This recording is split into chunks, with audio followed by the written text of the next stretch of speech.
I stared at Dad's text message on my phone while sitting in my office at Northpoint Healthcare System. The glow from my 3 computer monitors illuminated the words that shouldn't have hurt anymore. But somehow they still did. Don't come to Thanksgiving. Marcus's girlfriend is an oncologist at Johns Hopkins. A real doctor. It would be awkward having you there when everyone's congratulating someone with a real career. My sister's follow-up came 30 seconds later. You'd embarrass us. Stay home. I set the phone down on my desk. Through the floor-to-ceiling windows of my corner office, I could see the entire 847-bed complex spreading out below. Northpoint Healthcare System. 5 interconnected buildings. Level 1 Trauma Center. Regional Cancer Institute. Cardiovascular Center of Excellence. My secretary knocked softly. Dr. Thornton, the budget review meeting starts in 10 minutes. Thank you, Patricia. I picked up my phone again. Typed 3 words. Understood. Happy Thanksgiving.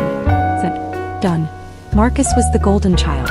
Always had been. Stanford undergrad, Harvard Medical School, orthopedic surgery residency at Mass General. Dad kept his business cards in his wallet. Showed them to strangers at restaurants. I was the disappointment. Not because I'd failed. Because I'd succeeded in a way they didn't understand. They thought I pushed paper. Attended meetings. Did administrative stuff. That wasn't real medicine. Dad told people I worked at a hospital, and changed the subject quickly, the way you do when discussing a relative who sells insurance or manages a Panera Bread. The truth was more specific.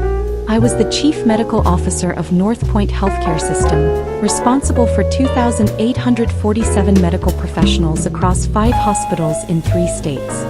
I'd restructured 2 failing hospital systems in the past 7 years, negotiated a $340 million expansion that brought advanced cardiac care to an underserved region, and published 14 papers on healthcare administration reform in JAMA and Modern Healthcare.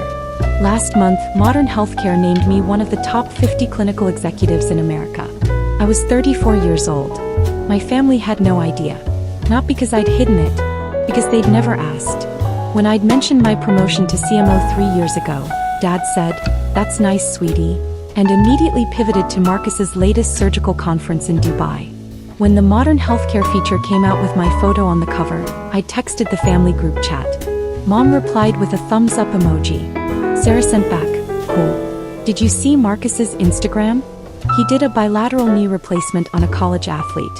I stopped trying after that. I showed up to family events when invited, sat quietly through dinners where Marcus explained his surgical techniques in excruciating detail, and left early claiming work obligations that everyone assumed were trivial.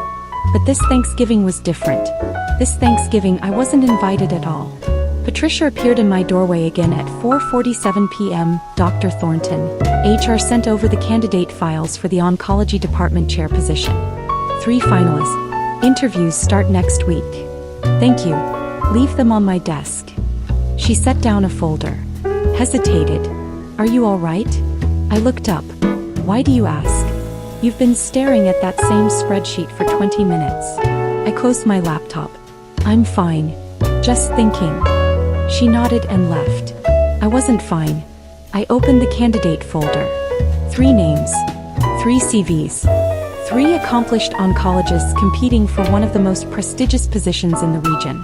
The 3rd name stopped me cold. Dr. Jennifer Hastings, MD, PhD, current position. Associate Professor of Oncology, Johns Hopkins University specialization. Pediatric hematologic malignancies. Marcus's girlfriend. I sat back in my chair. Of course she'd applied here. Northpoint's Regional Cancer Institute was nationally ranked. Our pediatric oncology program had a 94% 5-year survival rate for acute lymphoblastic leukemia. We had research partnerships with NIH and St. Jude. Any serious oncologist would want this position. I read her CV carefully. Impressive credentials. Johns Hopkins residency and fellowship. 12 publications. NIH grant recipient. Letters of recommendation from 2 department chairs I knew personally. She was qualified. She was also the woman my family believed was too important to meet me. I picked up my phone. Looked at Dad's message again. A real doctor. I set the phone down. Opened my email. Typed a message to Patricia. Please confirm all 3 finalist interviews for the week of November 26th. Standard schedule. HR director should escort each candidate from the lobby. Said, Thanksgiving Day I worked. I always worked holidays. Someone had to oversee the hospital operations, and I'd volunteered years ago when I realized my family didn't actually want me at their celebrations. I told myself it was noble, dedicated. The truth was simpler. It hurt less to be at work than to be home alone imagining the gathering I wasn't invited to. I made rounds through the ICU, checked in with the charge nurses, reviewed the trauma cases from the morning. A attending stopped me in the hallway. Dr. Thornton, I wanted to thank you personally. I paused. For what? The new cardiac catheterization lab. My patient this morning would have died if we'd had to transport her to County General. You built that lab. You saved her life. I nodded. That's why we're here. He smiled and continued down the hall. I stood there for a moment. That's why we're here. Not for recognition. Not for family validation. For the work itself. I repeated that to myself all day. It almost felt true. Monday morning, November 26th. The first 2 interviews went smoothly. Both candidates were strong. Both would serve the department well. I took notes, asked questions about their research priorities and clinical philosophy, and thanked them for their time. Dr. Jennifer Hastings was scheduled for Wednesday, November 28th at 10 a.m. Patricia reminded me Tuesday afternoon. Tomorrow's interview with Dr. Hastings. She's flying in from Baltimore tonight. Confirmed. Also, her reference from Johns Hopkins called to follow up. Said she's the strongest candidate they've trained in a decade. Noted. Patricia looked at me. You seem tense. I'm fine. I wasn't fine. I went home that night and stood in front of my closet for 15 minutes deciding what to wear. Which was absurd. I wore the same thing to every interview. Navy suit, white blouse, Northpoint CMO badge on a lanyard I removed before sitting down. But this felt different. This wasn't just an interview. This was the moment the wall between my 2 lives finally collapsed. I chose the navy suit. Set my alarm for 5 a.m. Didn't sleep. Wednesday, November 28th, 9:47 a.m. I sat at my desk reviewing Dr. Hastings' publications. She'd written extensively on CAR T-cell therapy protocols for pediatric patients. Innovative work. Exactly the kind of research that would elevate our institute. Patricia knocked. Dr. Thornton, she's here. Diane is bringing her up now. Diane Murphy, HR Director. 22 years at Northpoint. Former nurse. No nonsense. Professional. I stood. Smoothed my jacket. Sat back down. The door was open. My name was on it. Dr. Emma Thornton, MD, MBA Chief Medical Officer, Northpoint Healthcare System. I heard footsteps in the hallway. Diane's voice. The CMO's office is just ahead. Dr. Thornton is looking forward to meeting you. A woman's voice, confident and warm. I'm excited to be here. Northpoint's reputation is incredible.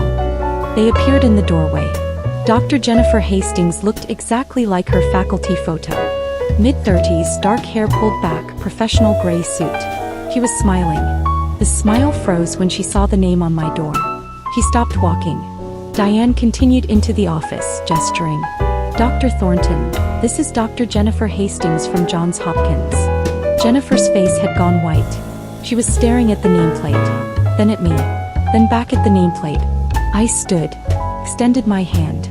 Dr. Hastings, welcome to Northpoint. She didn't move. Diane frowned.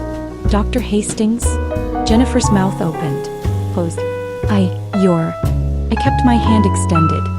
Dr. Emma Thornton, Chief Medical Officer. Please have a seat. She took one step into the office. Her eyes swept the room. The 3 monitors. The framed modern healthcare cover on the wall. My photo, the headline. Transforming Regional Healthcare. How Dr. Emma Thornton rebuilt 3 hospital systems. The credenza behind my desk covered in awards. Healthcare Executive of the Year. American College of Healthcare Executives Gold Medal, Joint Commission Excellence in Leadership. Jennifer's breathing had become audible. I didn't. Marcus never said. Diane looked between us, confused. Do you 2 know each other? I sat down. We have mutual acquaintances. Please, Dr. Hastings, sit. We have a lot to discuss. Jennifer sat slowly, mechanically, still staring at me. Diane closed the door and left. Silence. Jennifer spoke first, her voice barely above a whisper. "You're Marcus's sister." "I am." "He said he told me you worked in hospital administration. Some kind of scheduling coordinator or patient liaison." I opened her file. "Let's talk about your research on CAR T-cell therapy protocols." "Emma, Dr. Thornton." She flinched. I kept my voice calm. "Professional. You're here to interview for the oncology department chair position. That's what we're going to discuss. Your research, your clinical philosophy, your vision for our cancer institute. Are you prepared to do that?" She nodded mutely. "Good. Your work at Johns Hopkins is impressive. Walk me through your most recent NIH grant." For the next 45 minutes, we conducted the interview. Jennifer stumbled through the first 10 minutes, distracted and pale. But she was brilliant, and her passion for her work eventually overtook her shock. She described her research with the kind of detail that only comes from someone who truly cares. She asked intelligent questions about our patient population, our research infrastructure, our partnerships. She was perfect for the position, which made everything more complicated. When we finished, I walked her to the door. "We'll be in touch within 2 weeks," I said. Jennifer paused in the doorway. "Emma, Dr. Thornton, I need to say something." "You don't need to say anything. Marcus told me you weren't. He said you didn't have a real career, that you'd struggled professionally, that you were sensitive about it and we shouldn't bring up medicine around you." I said nothing. She continued, her voice breaking slightly. "Thanksgiving. They told me you couldn't come because you were busy with work, but the way they said it, like it was an excuse, like you didn't have anything important to do." "Dr. Hastings, I'm so sorry." I met her eyes. "You have nothing to apologize for. You didn't write the text messages. You didn't exclude me. You were a guest at a family dinner. But I participated in. You participated in nothing. My family made assumptions. You believed them. That's not your fault." She wiped her eyes. "Are you going to hold this against me? In the hiring decision?" It was a fair question. "No," I said. "If you're the best candidate for this position, you'll get the job. What happened at Thanksgiving has nothing to do with your qualifications to lead our oncology department. Even though I'm dating your brother? Even though." She nodded slowly. Started to leave. Turned back. "For what it's worth, you're exactly the kind of doctor this system needs. The kind who builds something bigger than themselves." I didn't respond. She left. I closed the door. Sat down at my desk. Put my head in my hands. The call came that evening. I stared at my phone for 3 rings before answering. "Hello, Emma." His voice was tight. "Agri, what the hell did you do?" I set down my fork. I'd been eating dinner at my kitchen table. Leftover pasta, a glass of wine, NPR on in the background. "I'm not sure what you mean." Jennifer called Marcus in tears. Said you ambushed her. Humiliated her. I took a breath. I interviewed her for a position at my hospital. That's not an ambush. That's her career. Your hospital? Emma, you're an administrator. You don't run the hospital. I'm the chief medical officer. I run all clinical operations for the Northpoint Healthcare System. That includes hiring department chairs. Silence. Then, you're lying. I'm not. If you were some big important executive, we would have known. You would have told us. I did tell you. 3 years ago when I was promoted. You said, "That's nice," and changed the subject. You said you got a promotion. You didn't say you were running the entire hospital. You didn't ask. More silence. "This is absurd," Dad said. "You're trying to sabotage your brother's relationship because you're jealous." Something cold settled in my chest. I'm not sabotaging anything. Dr. Hastings is one of 3 finalists for a very competitive position. I treated her exactly the same as the other candidates. Then why is she upset? You'd have to ask her that. She said you have her entire career in your hands, that you could destroy her future out of spite. I laughed. Actually laughed. It surprised both of us. Dad, I don't operate out of spite. If Dr. Hastings is the most qualified candidate, she'll get the job. If someone else is stronger, they'll get it. That's how this works. Marcus says you're lying about your position. He says there's no way you could be a CMO at your age. Marcus can believe whatever he wants. Prove it. I don't need to prove anything to you. Then you're lying. I stood up, walked to my laptop, opened the Northpoint website, clicked on the leadership page. There I was, top row. Dr. Emma Thornton, MD, MBA Chief Medical Officer. Photo, bio, everything. I texted him the link. Heard him open it on the other end. Silence. Long, terrible silence. I don't understand, he finally said. I know you don't. Why didn't you tell us? I did tell you. You didn't listen. But, Emma, this is your... I have to go, Dad. I have a budget meeting in the morning. Wait, don't hang up. I waited. Does this mean, are you actually successful? I closed my eyes. Goodbye, Dad. I hung up, sat down at my kitchen table, finished my wine. Marcus called at 11 p.m. I didn't answer. He called again at 11:17 p.m. I turned off my phone. The next morning, Patricia handed me a message slip. Your brother called the main line 6 times before 8 a.m. I told him you were in meetings all day. Thank you. Also, Sarah called. Your sister? She said it's urgent. Did she say what about? No. Just that you need to call her back immediately. I crumpled the message slip. If she calls again, tell her I'll reach out when I have time. Patricia hesitated. Dr. Thornton, is everything okay? Everything's fine. It wasn't fine. My phone had 37 missed calls, 14 voicemails, 23 text messages. I read them during lunch. Marcus, call me. No. Marcus, this is insane. You're telling me you've been some big shot this whole time? Marcus, Jennifer won't stop crying. You've ruined everything. Sir, Dad told me. Why didn't you say something? Sarah, this is so typical of you. Always playing the victim. Mom, Emma, honey, we need to talk. Your father is very upset. Dad, I called the hospital. They confirmed your position. I still don't understand why you let us believe you were just an administrator. Marcus, you let us think you were a failure. You lied to us. I set the phone down. Picked it back up. Typed one message to the family group chat. I never lied. I told you exactly what I do. You chose not to listen. I'm not discussing this further. Said. Muted the conversation. Friday afternoon, Diane knocked on my door. The hiring committee met. We have a recommendation for the oncology chair position. I looked up. Go ahead. Dr. Jennifer Hastings. Unanimous decision. Her research is exactly what we need, and her clinical experience is unmatched. I nodded slowly. I agree. Should I extend the offer? I thought about it. About Jennifer's face when she saw my name on the door. About Marcus's angry texts. About my father's assumption that I'd sabotaged the interview out of spite. I thought about the patients who would benefit from Jennifer's expertise.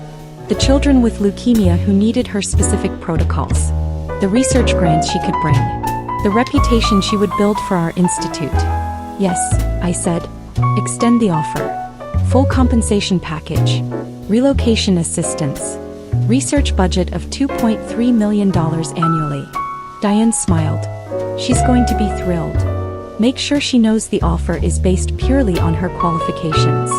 Of course. Diane left. I sat there for a long time. Then I picked up my phone. Called Dad. He answered on the first ring. Emma. I'm offering Jennifer the position. Silence. You're... what? She's the best candidate. She's going to run our oncology department. I wanted you to hear it from me first. I don't understand.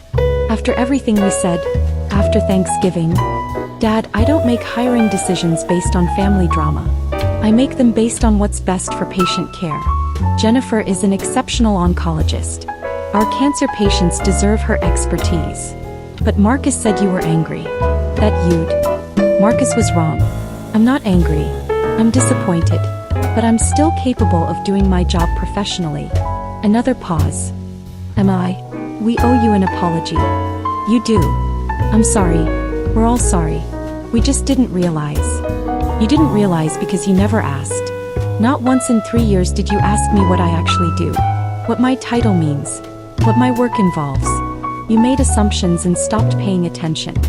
That's not fair. It's completely fair. I heard him take a breath. Can we fix this? I don't know, Dad. We want to try. We want to make this right. Then you need to understand something. I didn't achieve this to impress you. I didn't build this career to win your approval. I did it because I'm good at it and because it matters. And I'm going to keep doing it whether you're proud of me or not. We are proud of you. You weren't last week. We didn't know. You could have known. You chose not to. Silence. When you're ready to actually know me, I said quietly, instead of the version of me you assumed I was, then we can talk. But not before. Emma. I have to go. Tell Marcus congratulations on the engagement. I hung up. Jennifer accepted the offer. She started at Northpoint in January. The first week she stopped by my office.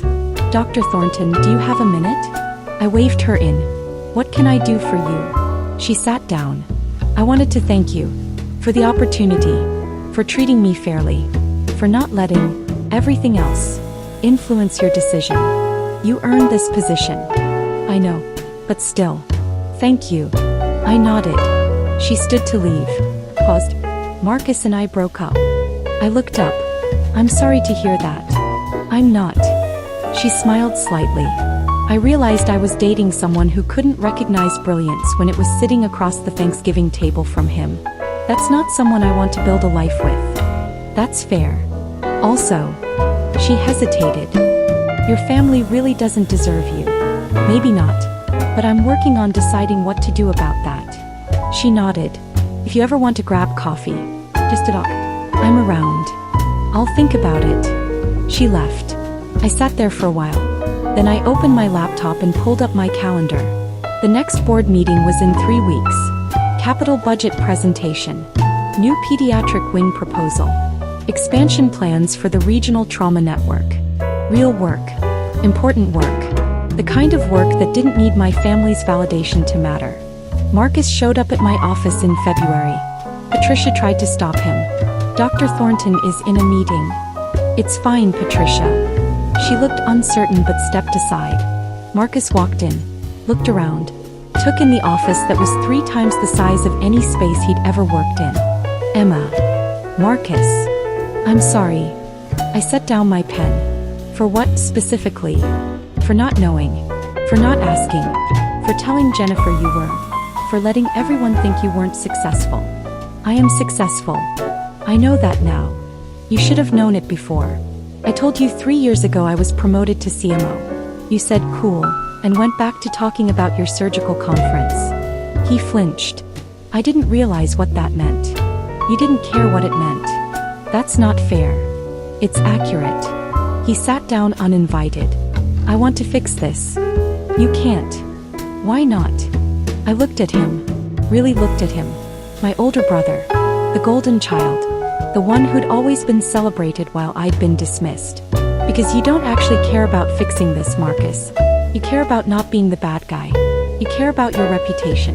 You're here because Dad told you to come, or because Jennifer broke up with you, or because it finally occurred to you that having a CMO sister might actually be useful for your career. That's not true. Which part? He didn't answer. I don't need your apology, I said quietly. I needed your respect. I needed you to be proud of me without needing proof first. I needed you to believe I was capable of extraordinary things just because I'm your sister. But you didn't. None of you did. We do now. Because you saw the evidence. The title on the door. The magazine cover. The salary. But I was the same person before you knew all that. I was doing the same work. I was just as capable. The only thing that changed was your knowledge of it. So what do you want from me? Nothing. I don't want anything from you. He stood up. Fine. Be that way. Stay bitter. I'm not bitter, Marcus. I'm clear. There's a difference. He walked to the door. Turned back. For what it's worth, I told Dad you're brilliant. That you always were. I appreciate that. But you don't believe me. I believe you told him. I don't believe you thought it before someone showed you my resume. He left without another word. Patricia appeared in my doorway 30 seconds later. Dr. Thornton, are you? I'm fine. What's next on the schedule? She checked her tablet. Site visit to the new cardiac wing. Then the 4 o'clock with the trauma team about the helicopter protocols. Perfect. Let's go. I stood up, grabbed my badge, walked out of my office. Behind me the door closed. The nameplate caught the light. Dr. Emma Thornton, MD, MBA Chief Medical Officer. Not who they thought I was. Who I'd always been. 6 months passed. I didn't go to Easter dinner. Sent a polite text declining the invitation. Mom called. Emma, please. We miss you. I'm working. You're always working. That's true. When can we see you? When I'm ready. She sighed. Your father wants to visit. To see where you work. I'll think about it. I didn't think about it. In August, Dad showed up unannounced. Patricia called my desk. Dr. Thornton, there's a gentleman here who says he's your father. He doesn't have an appointment. I looked at my calendar. Miracle Children's Network Board meeting in 40 minutes. Budget review at 3. Dinner meeting with the mayor at 7 to discuss the city's health equity initiative. Send him up. I have 15 minutes. Dad appeared in my doorway looking smaller than I remembered. Emma. Dad. He stepped inside. Stared at everything. The office. The view. The awards. The framed photo of me shaking hands with the Surgeon General at a healthcare policy summit. This is really your office. It is. I still can't believe it. You've had 9 months to believe it. He sat down heavily. I'm sorry. I know. I mean it. We all mean it. I know that too. Then why won't you come home? I set down my pen. Looked at him directly. Because home means pretending that Thanksgiving didn't happen. It means smiling through dinner while everyone congratulates Marcus and ignores me. It means going back to being invisible in my own family. It won't be like that. How do you know? He didn't answer. Dad, I love you. I love all of you. But I don't trust you to see me anymore. I don't trust you to remember that I'm more than your assumption of who I am. And I can't go back to being small so you can feel comfortable. We don't want you to be small. You did. For years, you wanted me to be the daughter who struggled. The one who made Marcus look better. The one who made you feel needed. But I'm not her. I never was. He wiped his eyes. What do you want from us? I want you to know me. Actually know me. Not the title. Not the salary. Not the magazine covers. Me. The person who loves this work. Who rebuilt 3 hospital systems. Who still eats cereal for dinner sometimes and watches old sitcoms when I'm stressed. We want to know you. Then prove it. Not today. Not in one conversation. Over time. With questions. With interest. With actual curiosity about my life. He nodded slowly. Can I ask you something now? Yes. What made you want to do this? To run hospitals. I smiled slightly. Because I saw what good leadership could do. When I was a resident, I watched an entire hospital system fail because the administration didn't understand clinical care. Patients suffered. Doctors burned out. Everything fell apart. And I thought, someone has to fix this. Someone has to build systems that actually work. So you did. So I did. He looked around the office again. I'm proud of you, Emma. I should have said that years ago. You should have. I'm saying it now. I hear you. He stood up. I'll go. I know you're busy. I am. He walked to the door. Stopped. That magazine cover. The modern healthcare one. Do you have an extra copy? I opened my desk drawer. Pulled out a copy. Handed it to him. He looked at it for a long time. Can I show people this? If you want. I want to put it on my desk. At my office. Okay. And maybe we could have lunch sometime. Just us. And you could tell me about your work. I considered it. Maybe. When I'm ready. I'll wait. He left. I sat at my desk. Looked out the window at the hospital campus below. Picked up my phone. Typed a message to myself. The door's not locked. But it has a lock now. And I'm the one who holds the key. Saved it. Went back to work. I still don't go to most family dinners. But I went to Christmas.